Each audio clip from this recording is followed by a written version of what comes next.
आप लोगों की बाहर नहीं निकलनी चाहिए, दुरुस्त फीलिंग करनी है, ठीक है। उसके बाद आप लोगों ने जब पेपर स्टार्ट करना है ना, तो पेपर स्टार्ट में मरूजी के लिए भी आप लोगों के पास वर्कशीट होगी, वो आपने फिल करनी है, ठीक है। जो दुरुस्त आंसर है और ध्यान से आप लोगों ने उसको फिल करना है कि आप लोगों का वो एमसीक्यू गलत नहीं होना चाहिए, 100 दफा सोचना है, उसके बाद आप लोगों ने उसको फिल करना है। जैसे कल वो 9th वाले बच्चे जो है ना, वो फिल करने के बाद कह रहे थे कि सर ये हमसे गलती से फिल हो गया। गलती नहीं करनी है और दायरा एक ही फिल करना है, एक से ज्यादा दायरे फिल नहीं करने। अगर आप लोग एक से ज्यादा दायरे फिल करेंगे तो आप लोगों के वो गलत हो जाएगा, ठीक है। अगर आप लोग एक तुक्का लग गया है वो गलती से, तो आपने उस पे ही कायम रहना है, नेक्स्ट पे नहीं जाना। फिर क्या है, अगर आप लोग नेक्स्ट पे जाएंगे, अगला दायरा भी फिल कर देंगे, तो फिर आपका क्या होगा, बैड इंप्रेशन पड़ेगा पेपर चेक करने वाले, ठीक है। तो आपने इस चीज से बचना है, अपने नेगेटिव पॉइंट्स को छुपाना है और पॉजिटिव पॉइंट्स शो करने हैं। अगर आप लोग डबल दायरा फिल करेंगे तो वो आपका जो माइंड सेट है ना चेकर का, वो चेंज हो जाएगा आपके बारे में, ठीक है। फिर वो आपका पेपर जो है वो अच्छे तरीके से उसको रीड करने के बाद चेक करेगा। तो आप लोगों ने सबसे पहले जो मरूजी है उसको आपने बिल्कुल ध्यान से सॉल्व करना है, ठीक है। ये बात क्लियर होगी। अब आ जाते हैं सब्जेक्टिव की तरफ। सब्जेक्टिव आपने कैसे फिल करना है, उसके ऊपर हाशिया नहीं लगे होते, ठीक है। शीट के ऊपर हाशिया नहीं लगे होते। आप लोगों ने क्या करना है, दोनों तरफ से थोड़ी थोड़ी शीट को मोड़ देना है, मोड़ के आप लोगों का हाशिया ऑटोमेटिकली लग जाएगा। आप लोगों ने कोई पेन वगैरह यूज नहीं करना या मार्कर यूज नहीं करनी। हाँ, अगर आप लोग ऐसे नहीं करना चाह रहे तो फिर आप लोग खुद हाशिया लगाएंगे, ठीक है। अच्छा, अब देखें, आप लोगों ने हाशिया भी लगा लिया, ठीक है। अब आप लोगों ने क्वेश्चन स्टार्ट करना है। आप लोगों ने एक ही सीक्वेंस रखनी है कि क्वेश्चन आपने कैसे लिखना है, और उसी सीक्वेंस से आपने पूरे पेपर के ऊपर क्वेश्चन का नंबर देना है। जैसे ये देखिए, ये आपने हाशिया लगाया है, आपने क्वेश्चन का नंबर जो है ना वो दरमियान में दे दिया है,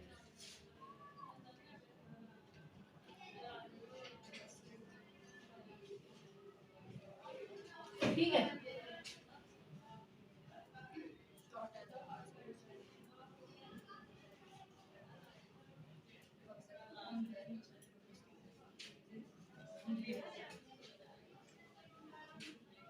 हाईलाइट करना है, ठीक है। अगर तो आपने इतनी जगह छोड़ी है फर्स्ट क्वेश्चन पे, आपने जब क्वेश्चन नंबर 2 लिखना है, नेक्स्ट क्वेश्चन लिखना है ना, तो उतनी ही जगह छोड़नी है। यही ना हो कि आप लोग इधर लिख रहे हैं और दूसरा क्वेश्चन आप लोग इधर लिख रहे हैं,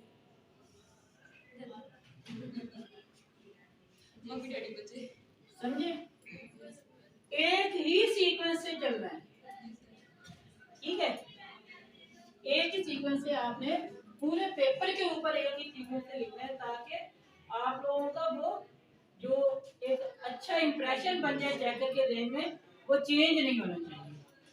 अब देखिए, आपने पहला क्वेश्चन लिखा है, उसमें आपने बहुत अच्छा करके लिखा है, हेडिंग दी है आपने, फिर आंसर नंबर 1 दिया है,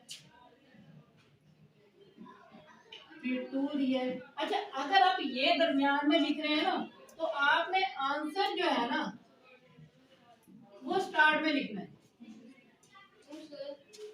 देखिए ना, ये क्वेश्चन है आप लोगों का main question number 2।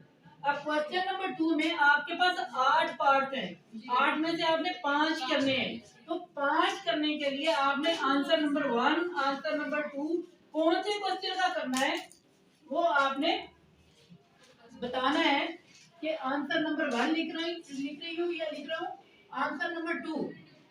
Answer number 2 है या कौन सा पार्ट है। अच्छा, अगर आप लोग ये नहीं करना चाह रहे तो आपने इस तरह से सर ये तो बल्कि ये आपने ध्यान में रखना है कि जो नंबरिंग आपकी क्वेश्चन पेपर पे होगी वही नंबरिंग आपने यहाँ पे देनी है। जो नंबरिंग क्वेश्चन पेपर पे होगी, अब देखिए वहां पे अगर ये नंबरिंग है तो आपने ये देनी है, अगर ये नंबरिंग है तो ये देनी है। ठीक है, जो आपका फाइनल क्वेश्चन होगा ना उसकी नंबरिंग इस तरह से होगी, और जो पार्ट्स होंगे उनकी नंबरिंग इस तरह से होगी। ठीक है, आप लोगों ने इसका खास ध्यान करना है। सर जी, जी बेटा, अगर हम लोग क्वेश्चन नंबर सारे से फर्स्ट में लिख लें और ये जो पार्ट आंसर देने हैं पार्ट नंबर वो दरमियान में कर लें, हाँ तो भी कोई मसला नहीं है, लेकिन सीक्वेंस एक ही होनी चाहिए पूरे पेपर पे। अगर आपने स्टार्ट में क्वेश्चन लिखा है तो आपने स्टार्ट में ही जी पूरे पेपर पे क्वेश्चन का नंबर स्टार्ट में देना है। हर शीट पे जहां पे भी आपने नया क्वेश्चन स्टार्ट करना है, और आपने कोशिश करनी है कि एक क्वेश्चन अगर आप लोगों का कंप्लीट हो रहा है तो वो पूरे पेपर के पूरी शीट के ऊपर कंप्लीट हो। मतलब अगर इसके 5 पार्ट्स आपने करने हैं ना, तो 5 पार्ट्स जो हैं वो 2 शीट पे ले आए आप लोग। एक क्वेश्चन आप लोगों ने कम से कम 3 से 5 लाइन यूज करनी है। एक क्वेश्चन के आंसर के लिए शॉर्ट क्वेश्चन जो होते हैं 3 से 5 लाइनें आप लोगों ने यूज करनी है। इस तरह से अगर आप 3 से 5 लाइनें यूज करेंगे तो आपके कितने हो जाएंगी, 5 5 25 लाइनें, यानी कि एक शीट आपकी कंप्लीट यूज हो जाएगी। ठीक है, अच्छा देखें एक और बात आपको मैं बता दूं, जिस शीट के ऊपर आप लोगों ने अपना रोल नंबर लिखना है और उसके ऊपर आपने अपना सारा डाटा देना है, उस शीट के बैक साइड पे आप लोगों ने कुछ नहीं लिखना। वहां पे ऐसे हाशिया लगा होता है, ठीक है, उसके नीचे लिखा होता है यहाँ से लिखना स्टार्ट करें, लेकिन आप लोगों ने वहां से नहीं स्टार्ट करना, नेक्स्ट जो कंप्लीट पेज होगा वहां से शुरू करना है, फिर आपने अपने क्वेश्चन जो है वो उस पर कंप्लीट करना। वो फर्स्ट शीट को काटना भी है वो फर्स्ट शीट जो है वो बोर्ड ने ऑटोमेटिकली जो काट लेना है, क्योंकि अब उसके ऊपर आपकी मर्जी सॉल्व की गई होगी, उसके ऊपर आपका सारा डाटा दिया हुआ होगा, तो आप लोगों ने क्या करना है, उस शीट के बैक को यूज नहीं करना।